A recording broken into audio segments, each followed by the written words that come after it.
Bienvenue dans ton calendrier de l'Avent nutrition. Ici, pas de régime, pas de pression, juste des conseils simples, des déclics utiles et une bonne dose de bonne humeur dans 24 épisodes courts chaque matin jusqu'à Noël. Je suis Tiffany, sophrologue et coach en nutrition et chaque jour je t'aide à remettre un peu de douceur et de conscience dans ton assiette et dans ta tête aussi. Prêt pour ta dose d'inspiration du jour ? Allez, c'est parti!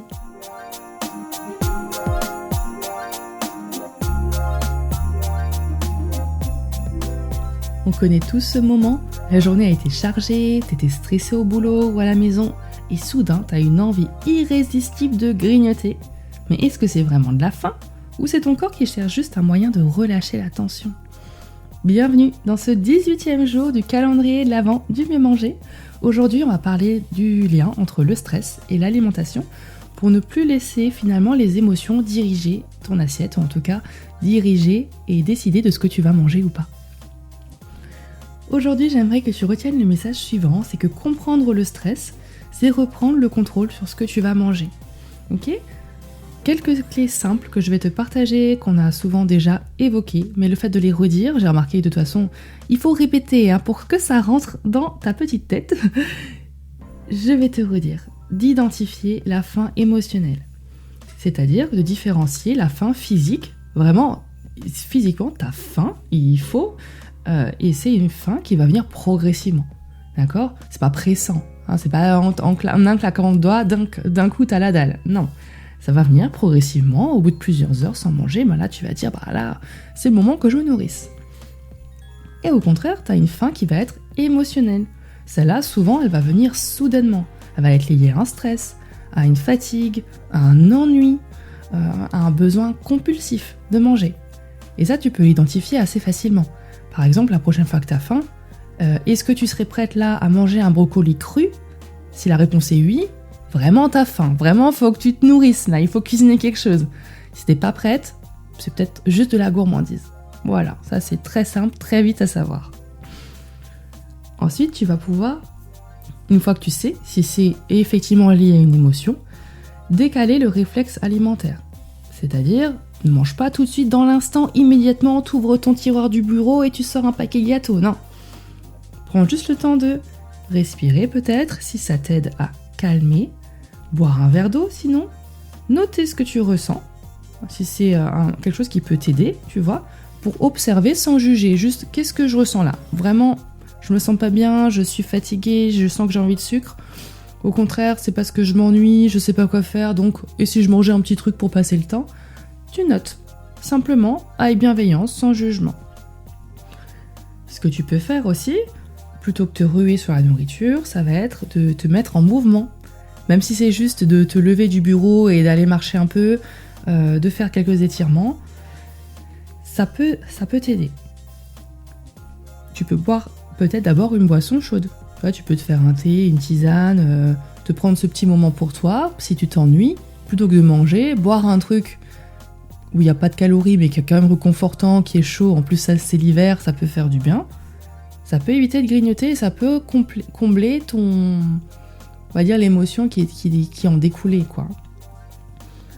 Et si tu manges, parce que tu as vraiment envie de manger et que là tu trouves pas d'autre moyen de répondre à cette émotion-là, c'est la faim, c'est le grignotage qu'il faut, et tu manges, mais en pleine conscience, ok ? Sans culpabiliser après derrière, c'est ok, là j'ai pas le choix, j'ai envie de manger, là ça me fait plaisir, c'est mon moment, et tu vas faire un choix alimentaire qui sera peut-être plus sain qu'un paquet de bonbons, si tu préfères le chocolat noir c'est mieux, mais tu vas savourer chaque bouchée, tu vas prendre ce moment en pleine conscience. Ça m'arrive moi aussi d'avoir des moments où je me dis là j'ai trop faim, et si je vois que c'est pas trop le moment de manger, parce que c'est ni l'heure du goûter, ni le repas, ni rien, en fait il y a rien derrière. Et si j'ai l'occasion, je mets mes baskets, je mets mes écouteurs, je vais faire une marche rapide, même si c'était juste de faire 2 fois le tour du quartier, c'est pas grave. Ça va me nourrir autrement que par l'alimentation. Ça va nourrir mon besoin de me mettre en mouvement, parce que moi je sais que ce qui me fait du bien c'est le mouvement, c'est le sport. Être dehors, ça va me faire du bien. Et ça va me nourrir intellectuellement, parce que quand j'écoute des podcasts, souvent c'est des choses qui m'instruisent, et qui me font plaisir, donc ça me génère des des émotions positives. Et souvent, quand je rentre, même si ça n'a pas duré longtemps, en fait, j'ai plus du tout faim, hein. Je suis passée à autre chose et je suis contente et ça y est, la journée, elle continue. Et il s'est peut-être passé que 10 minutes. Et pourtant, ça a suffi à me faire beaucoup de bien. Autant de bien que si j'avais mangé une barre de chocolat, tu vois. C'est ce qui marche pour moi. Peut-être que ce qui marche pour toi, c'est de se consacrer ces 10 minutes-là à une activité qui soit créative. Peut-être que ça peut te faire du bien de colorier, dessiner, griffonner dans un carnet, écrire, enfin voilà, chacune son truc. Ou écouter de la musique, ça marche aussi. Ok ? Donc la petite astuce, ça va être de noter les émotions qui sont associées à tes envies alimentaires, parce que ça va aider finalement à repérer les mécanismes et ce qui se joue derrière pour pouvoir changer tes habitudes petit à petit.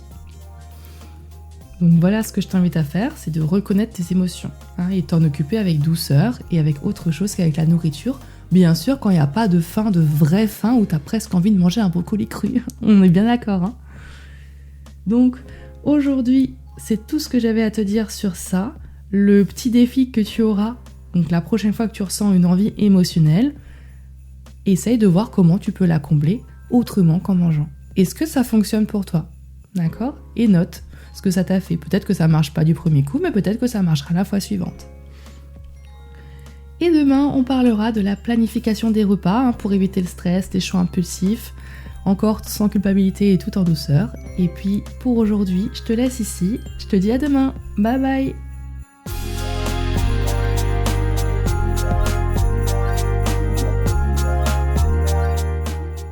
Et voilà, une nouvelle case de ton calendrier de l'Avent Nutrition, c'est terminé. Si tu veux continuer sur ta lancée, abonne-toi pour recevoir le prochain épisode demain matin jusqu'à Noël. Et si tu sens que c'est le bon moment pour remettre ton bien-être au centre, viens jeter un œil à mes accompagnements. Je t'accompagne en coach et nutrition ou en consultation de sophrologie pour commencer 2026 sur de bonnes bases. Allez, prends soin de toi et on se retrouve demain pour un nouvel épisode plein de good vibes.